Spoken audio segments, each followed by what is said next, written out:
లో పాల్గొంటూ ప్రధానంగా అధ్యక్ష ఈ రాష్ట్ర ఏర్పాటు ప్రక్రియకు మీరు సజీవ సాక్షి. తెలంగాణ రాష్ట్ర సాధన క్రమంలో ప్రజల యొక్క ఆలోచన, ప్రజల యొక్క భాగస్వామ్యము ఇవన్నీ మనం కళ్ళారా చూసి మంత్రివర్యులుగా, ఎంపీపీగా ఉద్యమం జరుగుతున్న సందర్భంలో ప్రజలతో కలిసి మీరు మనము అందరం ఆ రోజు తెలంగాణ రాష్ట్ర సాధనకు చేసిన ప్రయత్నం అంతా మీకు ఇంకా గుర్తుండే ఉంటుంది. మాకందరికీ కళ్ళ ముందు ఇంకా కదులుతూనే ఉంది. తెలంగాణ భౌగోళిక రాష్ట్రం మాత్రమే కాదు అధ్యక్ష, 4 కోట్ల ప్రజల భావోద్వేగం తెలంగాణ రాష్ట్రం అంటే. మనందరికీ రాష్ట్రం ఒక ఎమోషన్. తెలంగాణ చరిత్ర లోతుల్లోకి వెళ్ళి చూస్తే అడుగడుగున ఉద్వేగం, గుండె బరువెక్కే సందర్భాలు, సంఘటనలే ఉంటాయి. ఇలాంటి సంఘటన సుదీర్ఘ పోరాటం, వందలాది ప్రాణ త్యాగాలు, విద్యార్థులు ఫనంగా పెట్టిన జీవితాలు తెలంగాణలో తండాలలో, గూడాలలో, మారుమూల పల్లెల్లో మనకు కనిపిస్తాయి. ఏది ఏమైనా జూన్ 2, 2014 ఈ నేపథ్యంలో తెలంగాణ రాష్ట్రం ఏర్పడ్డది.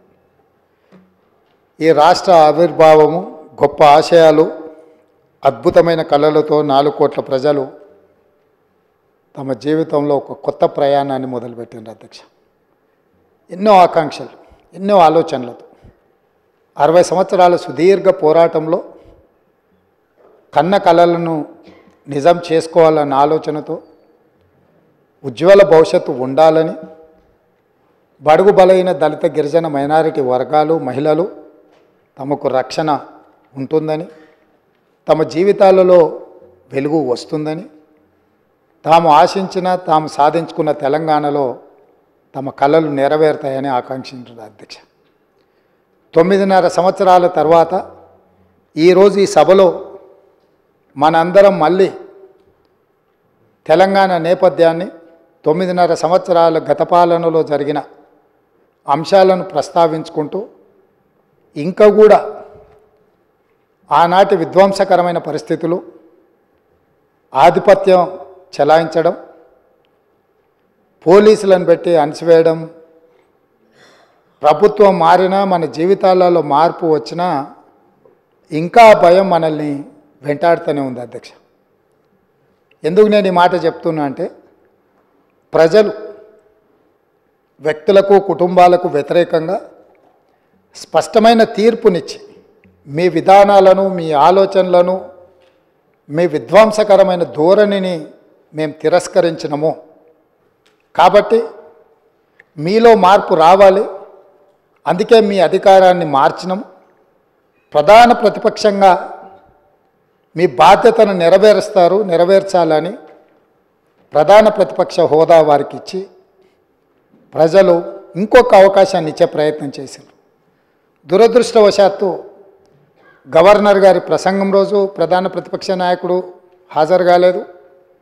ఈరోజు ఈ చర్చలో అయిన వారు సుదీర్ఘమైన రాజకీయ అనుభవము, పరిపాలనలో వారికి అనుభవం ఉన్నది, 80,000 పుస్తకాలు చదివిన తెలంగాణ రాష్ట్రంలో అందరికంటే అతి గొప్ప మేధావిని అని వారు పదే వారు ప్రస్తావిస్తుంటారు. ఆ మేధావితనం ఈ 4 కోట్ల తెలంగాణ ప్రజల యొక్క అభ్యున్నతి కోసం వారు ఉపయోగించి ఈ సభలో మా ప్రభుత్వం తీసుకుంటున్న నిర్ణయాలను సహేతుకంగా విశ్లేషించి, ప్రస్తావించి, ఏమైనా సలహాలు, సూచనలు ఇచ్చి ఈ ప్రభుత్వం తీసుకుంటున్న నిర్ణయాలలో ఏమైనా ప్రజలకు ఇబ్బంది కలిగే అంశాలు ఏమైనా ఉంటే వాటిని సవరించి వారు సూచన చేస్తే వారి సూచనలు తీసుకొని ప్రతిపక్షాన్ని, ప్రతిపక్ష నాయకుడిని గౌరవించి మా ప్రభుత్వము ప్రజాపాలన అందించాలన్న ఆలోచనతో సభలోకి వచ్చినాం అధ్యక్ష. కానీ ప్రధాన ప్రతిపక్ష నాయకుడు రాకపోవడం, ఆ కుర్చీ ఖాళీగా ఉండడం ఈ సభ యొక్క గౌరవానికి మంచిది కాదని చెప్పి తమరి ద్వారా ప్రతిపక్ష నాయకుడికి సూచన చేస్తున్న అధ్యక్ష. మనల్ని అందరినీ ప్రజలు ఎన్నుకొని ఒకరిని పాలకపక్షంగా ఇంకొకరిని ప్రతిపక్షంగా మిగతా పార్టీలను కూడా ఆయా వర్గాల యొక్క గళాన్ని బాధను వినిపించడానికి ఈ సభలకు పంపించినప్పుడు మన యొక్క పాత్రలను బాధ్యతాయుతంగా నెరవేర్చాల్సిన అవసరం ఉన్నది. భవిష్యత్తులోనైనా ఆ దిశగా ఈ సభలో ప్రతిపక్ష నాయకుడు అడుగుడు వేయాలని నేను కోరుకుంటున్నాను, భావిస్తున్నాను అధ్యక్ష. ఏది ఏమైనా అధ్యక్ష, మేము ఈ రోజుకి దాదాపుగా డిసెంబర్ 7 నుంచి